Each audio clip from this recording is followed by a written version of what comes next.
You know, for a 4-bedroom home located in Austin, Texas, this is actually in a really cool spot. Let me show you what I'm talking about here. So first off, we're in Quail Creek, which is right down the street from the Domain, which is one of our indoor-outdoor live, work, play shopping centers. We also have the Austin FC Stadium. It's the only MLS in Austin, Texas, which is MLS. It's the Austin Football Club. So if you're a soccer fan, then you have access to that. I really like what they did with the staging.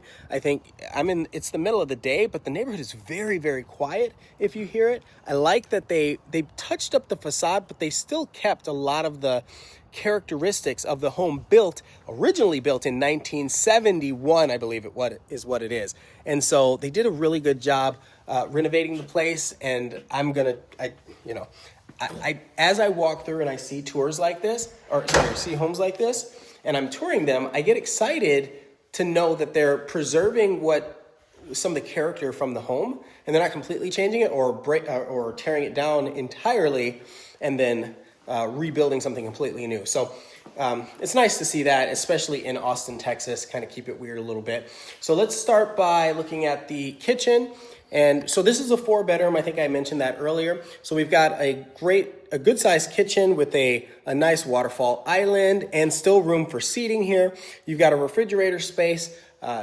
This home will not convey with the refrigerator, but I'm sure if you wanted to negotiate adding something like that in, that's always possible. That's the thing. I don't like talking about what the price points are in the homes because it's always negotiable. I can tell you what houses are listed at, but you can see that on your own.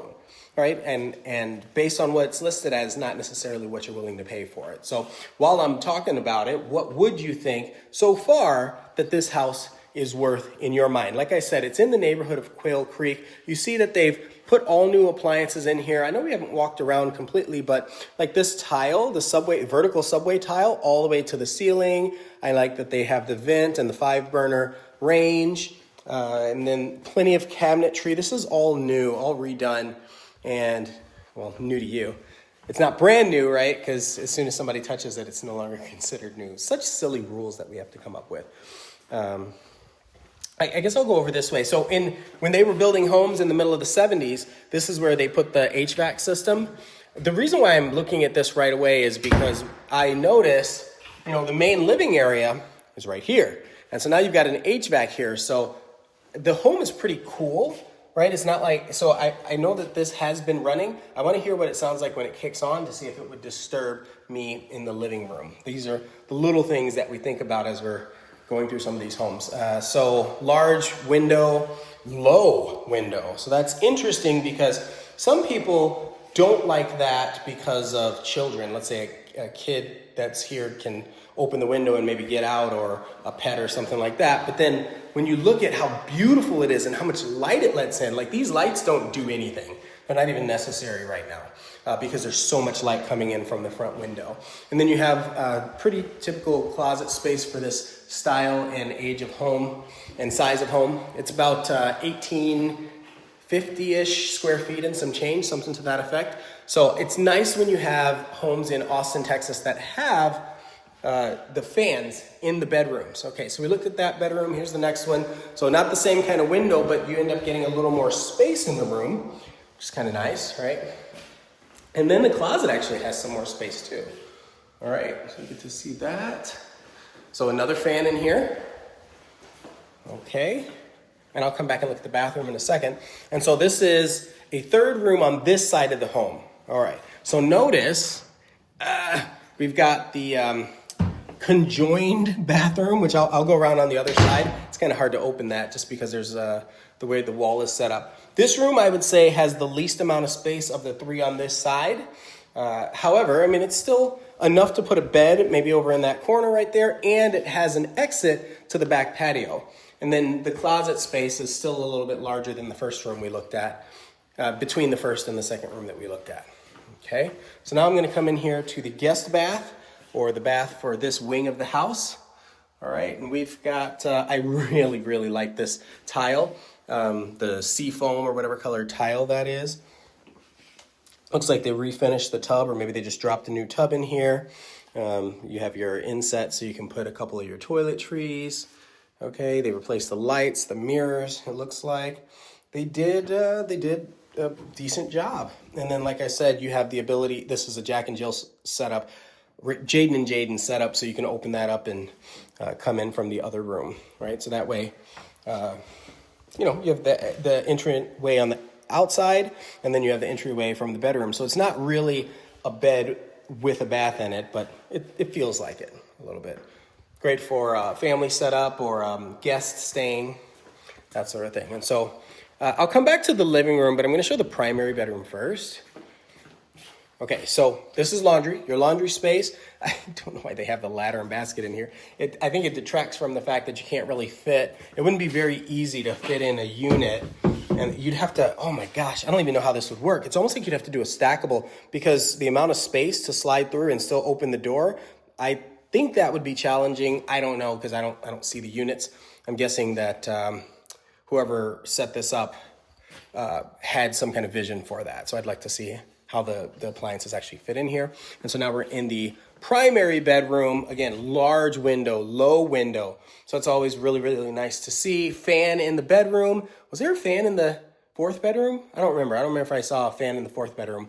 They add the mirror in staging because it makes it look like there's more space in the room when you walk in.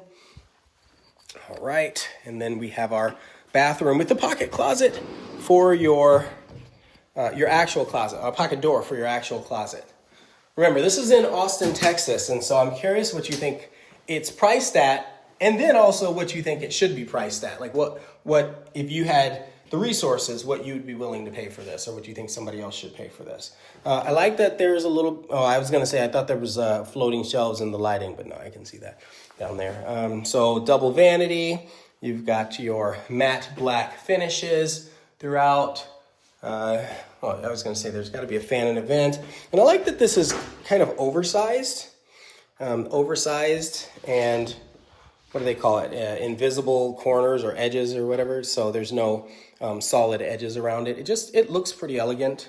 But the thing that I don't like is, let's say you're living with a partner in some capacity. I want to be able to use the toilet if somebody's in the shower, which means there would need to be a door closed around there. I mean, there wouldn't need to be, right? You might share everything, but to me, it's a little much. I don't want to share that. It's just gross to me. Whatever, to each their own. I don't judge. All right, so this is our primary bedroom, and it is a corner lot. Notice that. So there's so you would have to maintain all the way around the corner. Some people like that. Some people don't. It's a cul-de-sac as well. Let's see. No. I think it spins around. Yeah, so it spins around. So it's like a half cul-de-sac. And then we didn't look at the garage here, so I'll show you the garage.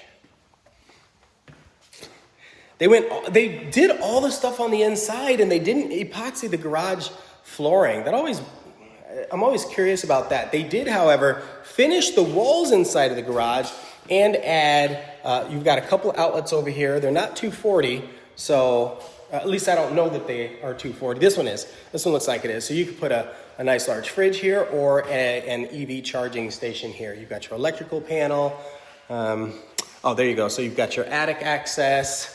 And what would be up there? Just your HVAC system. I don't see an irrigation system, but because you have so many outlets, you would be able to put those in if you wanted. There's a little bit of storage space if you want to put your trash cans over there. And then your water heater access is right here as well. It's exposed.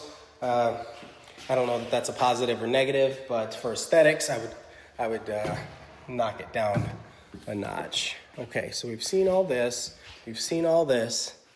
And then it's kind of a funky angled roof line. So I think that's neat. I mean, sometimes you'll see like the cedar beams up here, or maybe you can see family pictures or something like that. But because of this, it gives it a little bit of height in the ceiling. I would say that it feels like it's 11 feet tall here at this point. So this is, of course, me guessing. I don't have a tape measure, nor am I responsible for being incorrect there. But that's what it feels like. And then it slopes down towards the back patio. And even the back patio is really, really tall. Okay, so we've got our quad pane sliding glass. It's really nice. And like I said, you have two ways. So you've got the bedroom over here, or the little office area, and then you've got the living space that lets you come out here. I like what they did with the hammock. I love the fence, the horizontal slat fence. that takes you out to the side or to the garage, actually. And so you can have guests come over, everybody park along the road and come in this way. The little bench, they did a good job staging this. I like it. And also notice the privacy fence here. So, I'm about 5'5", and so the privacy fence is way taller than I am. I'm gonna put this on the top of my head. You can see how tall the privacy fence is here. So normally a privacy fence is 6 foot, and this is 7.5, 8 feet, something like that. Let's go with it. And it steps down. Oh, can you see these gnats here? Oh my gosh, I almost walked into that. This little concrete slab, perfect for a shed or maybe a hot tub, something to that effect. And then there's no shade in the middle, so it's open opportunity there if you wanted to put a pool or a gazebo or just whatever you wanted for entertaining purposes.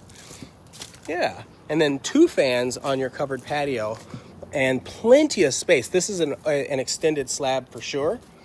I really like what they did with it. So, as I was asking before, what do you think that this would go for? And, I'll put all the details where you can find it. You can always find it on ianofAustin.com because I'm Ian of Austin, everywhere on the internet. Thanks for coming on this tour with me. Like I said, let me know what changes you would make or what you think this is priced at, and I'll see you in the next video. Take care.